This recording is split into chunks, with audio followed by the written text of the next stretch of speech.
Shadows are expensive to upgrade, and I mean very expensive, but also in solo leveling Arise Overdrive, it can be pretty difficult to find where all of the materials are to upgrade your shadows, which is why I'll be showing you the best ways to farm them all. When it comes to increasing your shadows power, you have 3 different key things to focus on, with them being your shadows level and increasing that, upgrading them and their stats, as well as also finally promoting them. And starting off, let's talk about the shadow level materials that are required for you to actually level up all of your different shadows. And the first material is going to be shadow energy, and the way you do get this is going to be through extracting enemy shadows from normal monsters, with, in my opinion, the very best way for you to basically get as many of these as you can possibly get is going to be by going to red gates from chapters 6, 7 and also 9, and basically all you want to just do is basically keep fighting as many normal monsters as you possibly can in order for you to extract their shadows, with my personal favorite one being chapter 9, the Archeria red gate, because you can just go right up the stairs into the first arena where you can continuously fight the centaur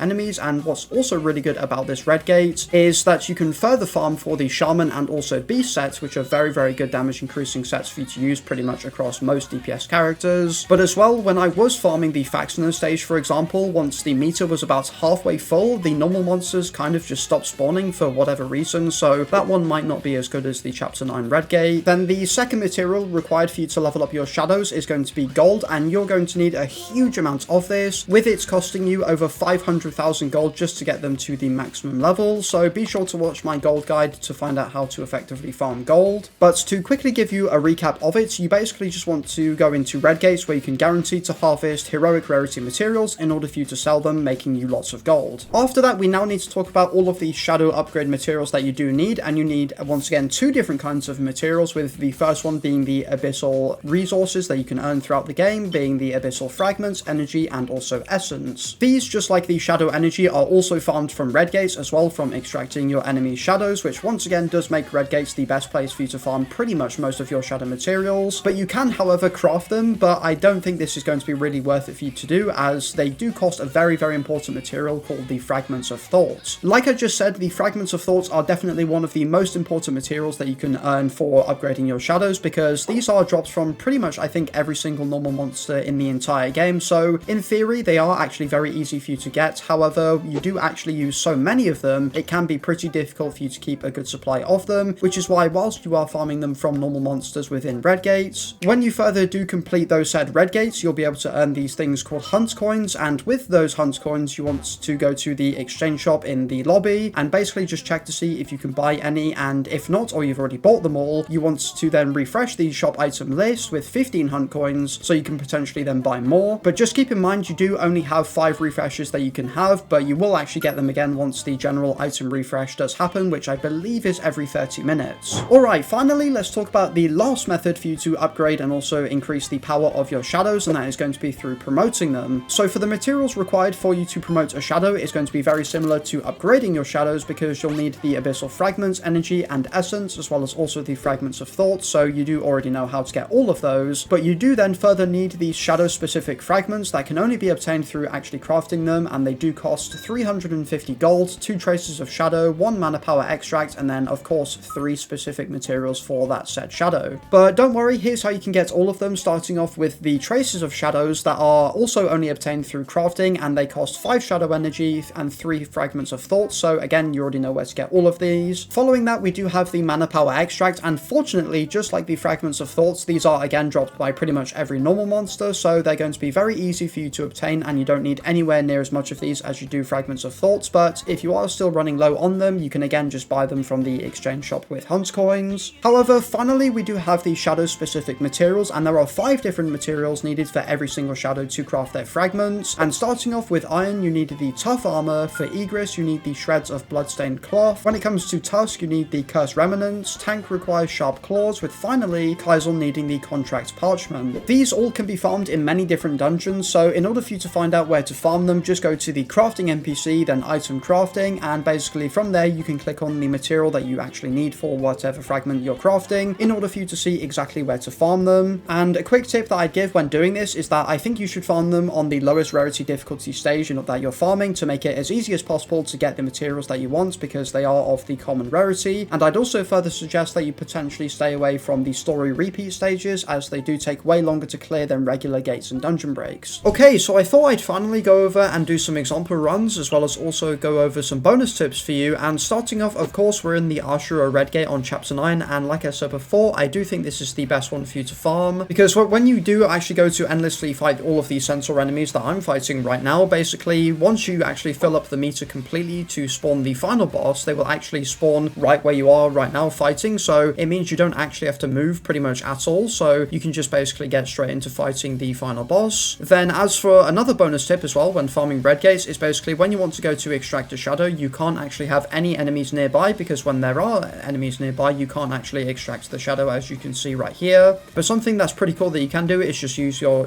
Sung Jinwoo's ultimate, because this will help clear out a lot of enemies within the area that you're in. So we'll go ahead, use this, and we'll deal lots and lots of damage, and pretty much a lot of the enemies have now been cleared out, so we can, for example, run over here, and now we can extract the shadows that we want to. I guess this also leaves me then to talk about the setup that I'm currently using with my Sung Jinwoo, and as for the artifacts, it's pretty much the exact same as it was with the gold video, because I'm just using the 3 set effect of Shaman, as well as also the 1 set effect of the Burning Curse gloves, and also the 4 set effect of Beast for the extra critting bonuses. But when it comes to all of my weapons, as you can see right now, I'm just using Phoenix Soul for clearing out a load of mobs, because its Chain Smash is really good at that kind of stuff. And then the other weapon I'm using is going to be the Naga Trident, because when we go to fight the main boss, it does have a lot of really good damage and also attack buffs to give to ourselves. So it is actually a pretty nice weapon to use with Phoenix Soul, so it's one of my main things I like to use. Then finally, for the skill tree I'm using, as you can see, I'm using the Ruler Overdrive, which means obviously I'm using the Ruler skill tree, and pretty much this is just mainly for the amount of AoE damage and skills that it does have, making it maybe one of the best classes for you to use. It doesn't really matter so much which one you use, you can just use whatever you like still. I just personally prefer to use Ruler because it's what I've been using most of the time. And yeah, that's pretty much everything you need to know. For the rest of the stuff, for like shadows, I'm using Igris, Kaisel, and Tusk, and then for all of my other like supportive hunters, you can see them right here. Okay then, so now we should be just about ready to spawn the boss. There we go, he's now spawned, and then yeah, I guess all that's left to do is to beat it. And there we go. Alright, boss has been defeated. Okay, let's see what rewards we were able to get, and as you can see, we got 343 hunt coins, very good. But then as for shadow materials, we got a decent amount of shadow energy, some essence as well. Following that, it's now time to do an example run in dungeons, and especially within hunter mode, because there's some pretty cool things that you can do to make it very easy. As for example, right now I'm currently playing as Eugene Ho, and something very interesting and very cool about him is his Overdrive passive, because whenever I block, I can do counter-attack damage, with this basically making it very easy for you to clear out a lot of normal monsters within gates without having to do too much. So if you're ever feeling just really lazy, then I think Eugene Ho is by far one of the best characters to have. However, if you want to improve it even further, what you can also do is actually equip the Gatekeeper set on its 4 set effect bonus, which again allows you to have another instance of damage when you take damage, so it's another very good way for you to deal a lot of damage without really having to do anything. Alright, so there you have it. That is how to easily farm every material for your shadows in Solo Leveling Arise Overdrive. And overall, if you did enjoy this video or you just found it useful in general, then don't forget to like and subscribe, as well as also join my Discord. But most importantly, I will see you all in the next video.